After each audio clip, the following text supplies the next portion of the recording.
Bonjour à tous, j'espère que vous allez bien. Je vous retrouve aujourd'hui pour une nouvelle vidéo qui est un type de vidéo que je n'ai pas fait depuis super longtemps. Ça va être une vidéo produit terminé et j'ai eu envie de faire cette vidéo en parallèle d'un article pour parler recyclage des cosmétiques, puisque voilà, un des endroits où on a énormément d'emballage, c'est la salle de bain.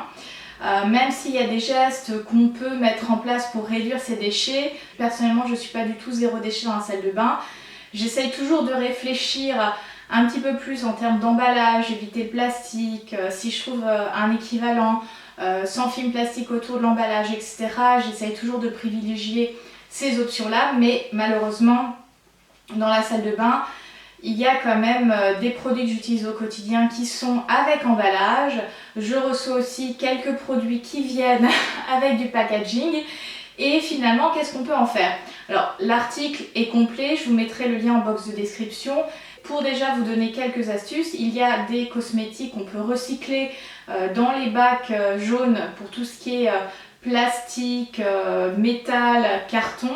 Et puis les flacons en verre, on peut aussi les mettre dans les containers à verre du moment qu'ils soient propres et où tout goulot avec du plastique ou tout ce qui n'est pas verre peut être enlevé. Et puis évidemment, par exemple, les flacons de vernis ne sont pas pensés pour être recyclés. Après, maintenant, il y a des enseignes de cosmétiques qui mettent en place des partenariats pour inciter les clients, les consommateurs à davantage recycler. Donc par exemple, chez Lush, vous ramenez 5 pots, vous avez un bon d'achat. Pareil chez The Body Shop. Et par exemple, chez Sephora, Marionneau et compagnie, vous pouvez ramener... Chez Sephora, c'est juste le flacon de parfum et vous avez une réduction sur votre prochain achat de parfum. Chez Marionneau, vous avez des containers où vous pouvez ramener tout cosmétique et après, eux font le tri. Je trouve ces démarches positives puisque du coup, elles encouragent par une réduction, par un bon d'achat, le client à venir faire l'effort de déposer ses produits en boutique et d'avoir un petit avantage. Aujourd'hui, pour les produits terminés, ça va être les produits que j'ai utilisés ou que j'ai fini cet été-là. Donc, j'ai un gros sac de produits. Je vais les prendre au fur et à mesure sans forcément faire par catégorie et vous dire ce que j'en ai pensé rapidement. Alors certains sont déjà sur le blog, mais pour d'autres, c'est aussi le moyen de découvrir des produits dont je ne parle pas forcément sur le blog. Alors, j'ai pas mal de produits Cord chez The Body Shop. Ça, c'était l'édition limitée de cet été Cool Cucumber que j'ai beaucoup aimé parce que pendant cette canicule où il faisait 40 degrés chez moi, ce gel douche et cette crème corps, enfin cette gelée body yogurt était vraiment très fraîche avec ce côté concombre, donc c'était parfait. Ensuite j'ai un petit flacon de shampoing Yves Rocher, c'est généralement les formats que je prends pour la piscine. Et là j'en finis parce que des fois je garde les petits flacons pour les recharger, mais là j'en ai plein d'avance, donc j'irai le recycler celui-ci. Pour le corps, j'ai un tube qui ouvre les tubes pour éviter le gaspillage. Donc là j'ai le Magic Touch Body Cream Ritual of Sakura de Rituals. C'est un des parfums que je préfère de la marque et cette formule est un peu plus riche par exemple que le Body Yogurt que The Body Shop. Donc ça je vais davantage l'utiliser au printemps qu'en forte chaleur parce que ça a tendance à un petit peu coller.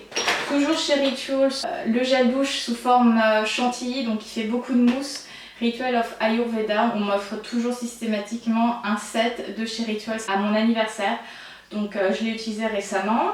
Après pour les cheveux, j'ai la Mythic Oil de L'Oréal Professionnel. Alors je crois qu'ils ont changé le packaging mais je mets un temps fou à finir mes huiles parce que j'en utilise plusieurs pour les cheveux et là j'ai terminé celle-ci. Franchement je l'ai bien aimée, elle est très nourrissante et si on lave bien ses cheveux, il n'y a pas de problème de résidus après. J'ai un masque de Natura Brasil au Muru Muru, aussi un très bon masque pour les cheveux et ce d'autant plus que moi qui vais beaucoup à la piscine, le chlore ça a tendance à assécher les cheveux et c'est vrai que d'utiliser ce type de masque très nourrissant, ça restaure bien la kératine du cheveu et ça me fait des cheveux tout lisses malgré les 2 fois par semaine où je suis la tête dans l'eau. J'ai pas mal de choses pour le visage, j'ai un lait démaquillant de chez Tage donc de la gamme Himalaya. Je l'ai bien aimé, par contre j'ai trouvé qu'il piquait un tout petit peu les yeux. Par contre pas de réaction au niveau dermatite périorale, donc une référence à garder, sauf si vous avez les yeux très sensibles comme moi, donc à voir si je le rachète. En tout cas il était très efficace pour casser le mascara, l'eyeliner, etc. Ensuite j'ai un gel nettoyant de chez Cattier, mousse nettoyant de visage à la rose bleuée. Très bon nettoyant visage, à petit prix pour du bio. Ça faisait comme une mousse très légère, un peu version chantilly. Pas de problème au niveau des yeux puisque la bleuée c'est très doux. Pas de réaction au niveau des PO, donc un winner. Et un autre gel nettoyant qui est très bien, aussi d'une marque bio, c'est le gel nettoyant visage douceur d'hibiscus de chez Santella. Alors Santella c'est une marque que j'utilise assez souvent en termes de cosmétiques visage et spécialement pour leur nettoyant visage parce qu'ils sont très doux, pas de réaction au niveau des PO et j'ai pu tester ce gel nettoyant visage et je valide à 100%. D'ailleurs en parlant de Santella, j'ai à nouveau la lotion Reine de Hongrie. C'est un des produits que je préfère dans ma routine, c'est celui qui ne change pas ou très peu. Donc en fait le matin j'utilise ça pour éveiller ma peau et un tout petit peu d'hydratation quand je suis pas en période de crise et donc que je n'utilise pas de crème hydratante. Tu peux l'utiliser toute la journée. J'ai fini le container dans un petit flacon là que j'emmène avec moi en vacances. Donc voilà, j'ai une brume comme ça à tester de chez Omo Ritzfa, enfin bref le mot imprononçable qui me reste. Donc je vais tester celle-ci avant de racheter la lotion Reine de Hongrie. Mais la lotion Reine de Hongrie, si vous êtes victime comme moi de la DPO, vous pouvez l'acheter sans problème, c'est top. Encore au niveau visage, donc un lait démaquillant et nettoyant de chez Dr Oshka. Encore une marque bio, comme quoi je bascule pas mal dans le bio quand il s'agit de la dermatite périorale. Très bon lait démaquillant. Après, en fonction de l'intensité de votre DPO, ça peut être un produit à double tranchant parce qu'il y a des huiles végétales dedans, mais en soi il est très efficace pour démaquiller. Un autre de mes chouchous, c'est le Minéral 89 de chez Vichy qui s'adapte aussi très bien à la dermatite périorale. Il va pas du tout étouffer la peau, va avoir un effet très mat et vraiment un super booster. Alors par contre quand c'est l'été je ne mets pas de sérum, donc je l'ai fini juste avant. Et cet hiver, je vais le racheter. Alors là, j'ai la sulfureuse pâte du marabout de chez Garancia que j'avais eu dans une Birchbox. Vraiment un très bon produit. Je suis étonnée parce que... Enfin, Garancia, je connaissais, mais c'était pas forcément une marque qui m'attirait. Et franchement, cette pâte purifiante, c'est comme si vous faisiez un gommage masque sans les grains, sans l'argile, etc. Et pas de réaction non plus au niveau des PO, donc je valide. J'ai un lait nettoyant visage de chez Rennes, donc de la gamme sensitive, format voyage. Très bien, vraiment j'avais pris un petit kit pour un week-end et voilà, un bon lait démaquillant. Après Rennes, c'est pas accessible à toutes les bourses, donc en fonction de vos moyens, vous voyez. Un autre sérum, donc le Drops of Youth de chez The Body Shop. Alors ça, c'est un vieux packaging, mais j'en avais un d'avance que j'ai fini il n'y a pas si longtemps que ça. C'est un sérum que j'aime bien parce qu'il va booster le développement cellulaire. Il a une formule aqueuse, un petit peu comme le Minéral 89, donc va pas du tout laisser de film gras. C'est un fini très mat, presque gel sur la peau. Après, j'ai un masque de chez Rennes. Qui n'est pas très compatible avec dermatite périorale, c'est le Wake Wonderful Nighttime Facial. C'est un masque qui est censé être radiant dans le sens où il va lutter contre les petites imperfections, mais je pense que c'était un peu trop agressif pour ma peau, donc du coup je l'ai pas fini. Enfin, j'ai quand même découpé le tube, mais ces derniers temps j'ai vraiment eu trop de difficultés à me soigner le bas du menton, donc j'ai arrêté ce masque là et malheureusement c'est un petit peu poubelle. J'ai une eau cellulaire en spray de chez l'Institut Estéderm, ça m'a sauvé la vie quand il faisait chaud, pas mal du tout. Et c'est assez minéralisé, alors je sais pas exactement ce qu'il y a dans ce produit là, mais j'ai bien aimé l'utiliser. Après j'ai un contour des yeux de chez Wells, c'est le Eye Magic Gel Souple Anti-rides. Alors je l'ai fini juste un peu avant l'été. Et c'est un très bon contour de yeux, pas de réaction, formule gel très légère. Et ce qui est pas mal, c'est le format pinceau clic. Comme ça évite de mettre les doigts dans un pot de crème. Ça, c'est une de mes chouchoutes, la crème de camélia de la marque Au Moi, qui est une marque danoise dont j'ai déjà parlé sur le blog. Crème parfaite pour moi l'hiver. Et c'est une marque bio, donc si vous voulez en savoir plus, il y a une revue de ce produit là sur le blog. J'ai la lotion tonifiante de chez Dr. Ushka, donc ça c'est en fait un spray avec une lotion à base de rose très apaisante que j'ai pas mal utilisé plutôt davantage au cours de la journée pour me rafraîchir. J'ai un petit déo de la marque Respire, alors qui fait un petit peu le buzz sur les réseaux sociaux, j'en ai parlé. C'est un produit qui a une belle identité, Made in France, qui veut être sans trop d'ingrédients controversés, mais malheureusement au plus je l'ai utilisé et au plus il faisait chaud, moi je l'ai trouvé efficace sur moi, sachant que à part le déo aloe vera que j'utilise de chez The Body Shop, il n'y en a pas beaucoup que je supporte en fait, parce que ça me fait des réactions, c'est pas très glamour ce dont je vais vous parler, mais ça peut me faire des petits boutons, des plaques, etc. Lui, j'ai pas eu de réaction, mais en termes d'efficacité, il est moins efficace que celui de chez The Body Shop par exemple, sur moi personnellement. J'ai un petit masque à la rose sauvage de chez Corès, qui était pas mal du tout, vraiment pas du tout asséchant, qui donnait de la lumière et un peu un coup d'éclat. J'ai deux parfums que j'ai fini, donc un parfum de chez Jo Malone, Garden Lilies, qui faisait partie de la collection éphémère sur les impressionnistes, que j'ai adoré. D'ailleurs j'en ai trouvé un d'occasion sur Vinted et je l'ai racheté. Ou je l'ai racheté sur une vente privée Estée Lauder. Oui, vente privée Estée Lauder. Et le dernier que j'ai terminé, là c'est Histoire d'Oranger de chez l'Artisan Parfumeur, que oh my god, je l'adore. Il reste 2-3 sprays. Oh, c'est tellement frais l'été. Et j'en ai déjà racheté un autre. Ah oui, sinon niveau parfum, j'ai aussi un petit flacon de fleurs d'oranger lavande petit grain de chez Yves Rocher. Ça c'était parmi un set cadeau que j'avais eu, et ça c'était le petit parfum dans mon placard à fringues que j'utilisais puisque j'aime bien parfumer mes affaires. J'ai un peu de make-up. Alors j'ai des poudres. Donc vous voyez que celle-ci je l'aime bien puisque j'ai deux teintes de la Naked Skin fond de teint ultra définition, donc en light neutral et en fair neutral, donc un petit peu plus doré et l'autre un peu plus rosé, puisqu'en fonction des moments de l'année c'est pas exactement la même couleur de carnation.